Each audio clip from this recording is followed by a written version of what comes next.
Imagina você indo dormir à noite. A casa está em completo silêncio. E de repente, no meio da madrugada, você escuta batidas na porta do seu quarto. O detalhe é que você tem certeza de que está sozinho. Antes de dormir, você conferiu que todas as portas e janelas estavam trancadas. Não há como alguém ter entrado. Você se levanta lentamente. O chão rende. Conforme se aproxima da porta, as batidas simplesmente param. Você abre a porta com cuidado e pega a primeira coisa que encontra para se defender e vasculha cada cômodo, cada sombra da casa. Mas não encontra absolutamente nada. Isso realmente aconteceu com uma senhora chamada Margaret. O caso do quarto trancado, Newark, Nova Jersey, 1998. Baseado em relatos encontrados no diário do policial Harold Kent. A vítima, Margaret Bellows, uma senhora de 67 anos que vivia sozinha em uma casa modesta em Newark, desde a morte do marido, Arthur. Margaret era discreta, religiosa e conhecida por sua rotina imutável. Uma vida previsível, até que o imprevisível aconteceu. No final de 1998, essa senhora fez uma ligação para a delegacia que ninguém esperava. Ela não ligou por causa de roubo, briga ou acidente. O pedido era muito mais bizarro. Ela ligou dizendo: "Alguém está me trancando no quarto, todas as noites." Os oficiais pensaram que era delírio, solidão ou a idade. Mas ao visitar a casa, notaram algo impossível. A maçaneta da porta do quarto de Margaret não possuía tranca externa, chave, fecho ou qualquer mecanismo para ser trancada por fora. Era uma maçaneta comum, que só se abria por dentro. Margaret dizia que, todos os dias, por volta das 3 da manhã, ela acordava presa no quarto. A maçaneta ficava firme, como se alguém a segurasse do lado de fora com força total. Mas o corredor estava sempre vazio, e a casa, completamente trancada. Ela relatava que escutava sussurros pela casa, ia dormir com a luz acesa e acordava no escuro. As portas do outro quarto e do banheiro batiam sozinhas. Certa noite, viu a silhueta de uma pessoa parada ao pé da cama. Mas, ao acender a luz, não havia nada. Os policiais se perguntavam: poderia ser um delinquente? Alguém pregando uma peça macabra na velha senhora? A noite de Harold. Para descobrir a verdade, decidiram deixar um oficial na casa. O policial escalado para a vigília foi Harold Kent. Chegou por volta das 9 horas da noite. Margaret havia feito o bolo, e Harold aceitou. Depois, se escondeu na sala para observar. Tinha certeza, ninguém entraria na casa sem que ele visse. Naquela mesma noite, quase às 3 da manhã, ele ouviu o som seco, clunk. Correu para o quarto de Margaret. A porta não abria de forma alguma. Ele tentou girar a maçaneta, bateu, chamou por Margaret, mas era como se algo absurdamente pesado a segurasse por fora. Só não arrombou a porta porque acreditou que a senhora a tivesse trancado por dentro. Às 3h04, a porta se abriu sozinha. Margaret estava sentada na cama, completamente imóvel. Harold pensou: como? Essa senhora jamais conseguiria arrastar móveis, e eu teria escutado o barulho. Ele ficou em estado de choque, até que Margaret quebrou o silêncio. Com a voz calma e vazia, disse: ele está bravo, por que você viu? Harold olhou em volta, debaixo da cama e dentro do armário, suando frio. Perguntou, com a voz trêmula: quem, senhora Bellows? Não tem ninguém aqui. Margaret, então, apontou lentamente para o espelho do armário. Harold olhou o reflexo, e não viu absolutamente nada. Mas sentiu algo, uma sensação fria, estranha, como se ele não estivesse mais ali em corpo. Tentou se convencer. Deve ser o cansaço, coisa da cabeça. Ele relatou aos colegas que Margaret, por algum motivo, tinha trancado a porta por dentro. Mas no fundo, sabia que uma explicação lógica não se encaixava, porque a velha senhora havia feito isso. Nos dias seguintes, a paz de Harold desapareceu. Começou a ter pesadelos constantes com espelhos, sempre acordando por volta das 3 da manhã com a mesma imagem aterrorizante. Pediu para mudar para o turno da noite, não conseguia mais dormir direito em casa. Harold, que sempre foi cético, tentava se convencer de que tudo era estresse. Mas o pavor continuava.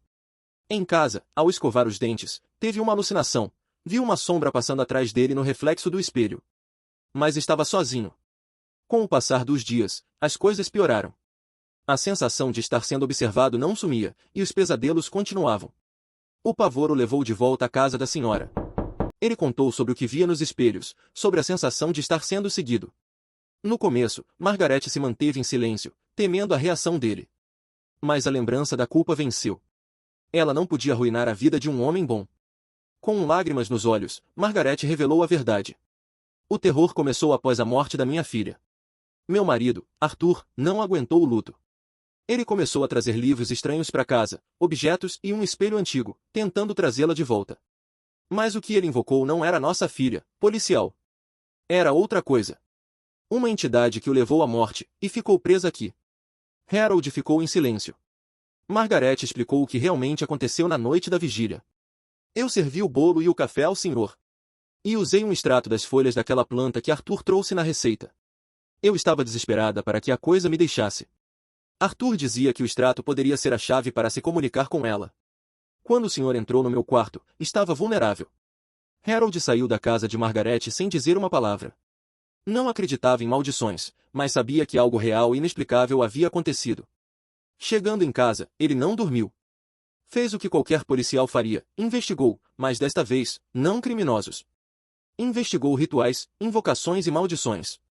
Pesquisou por dias, até encontrar uma pista. Um site com a imagem de um espelho idêntico ao da casa de Margaret. Entrou em contato com o dono do site.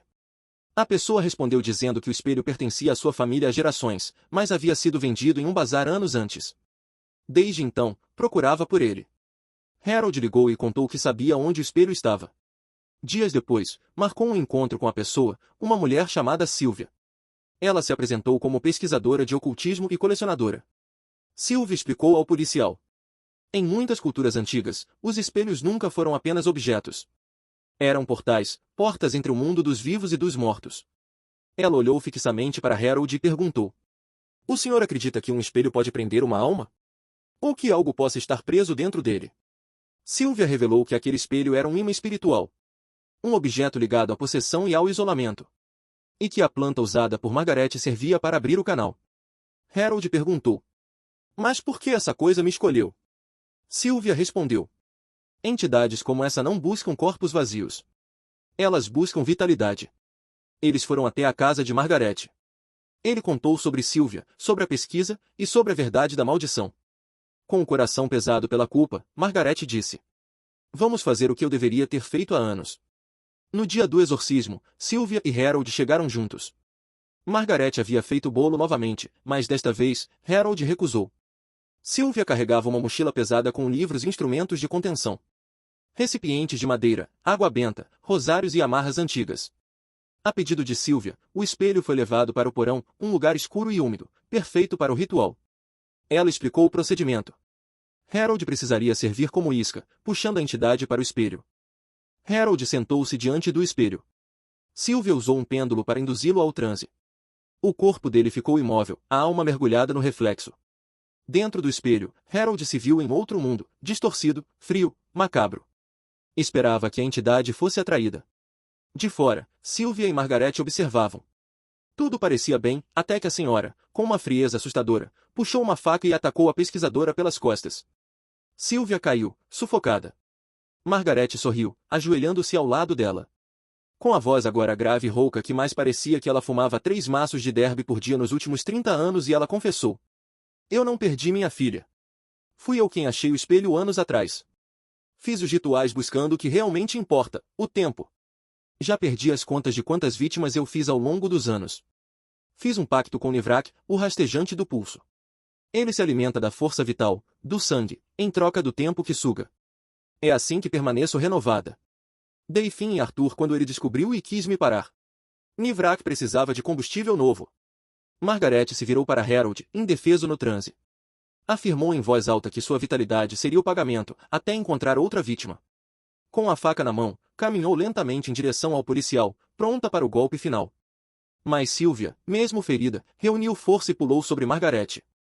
As duas caíram, rolando no chão frio do porão. Na confusão, a faca se virou contra Margaret, selando seu destino. As luzes começaram a piscar. As velas se apagaram. Um vento gélido tomou o porão. Margaret, no chão, se arrastava. Quando 2 mãos pálidas começaram a sair do espelho, puxando o ar para dentro. Margaret gritou em puro terror. Tentou se agarrar ao chão, implorando por ajuda. Sylvia, tossindo sangue, murmurou. Todo pacto tem um preço, sua vagabe. E como você deu sua alma, agora o cobrador veio pegá-la. Tudo se acalmou. Harold despertou do transe. O porão estava em silêncio. O cheiro de enxofre pairava no ar. Margaret havia desaparecido. Dias depois, Harold voltou à casa. Ela estava vazia, pronta para ser vendida. Mas ele sentiu-se compelido a entrar. Quando tentou abrir a porta do quarto onde tudo começou, ela estava trancada. Girou a maçaneta com força, mas ela permanecia firme, como se algo a segurasse. Forçou o ombro contra a madeira, nada. O quarto estava selado de novo. Ele desistiu e se virou para ir embora. Assim que deu o primeiro passo, a porta do quarto se abriu sozinha, lentamente, com um render seco. Essa foi a história que encontrei no diário do meu avô, anos após sua morte. Não sei dizer se é real. Mas na última página, ele deixou uma anotação. O mal não estava mais só no espelho. Aquilo ganhou força.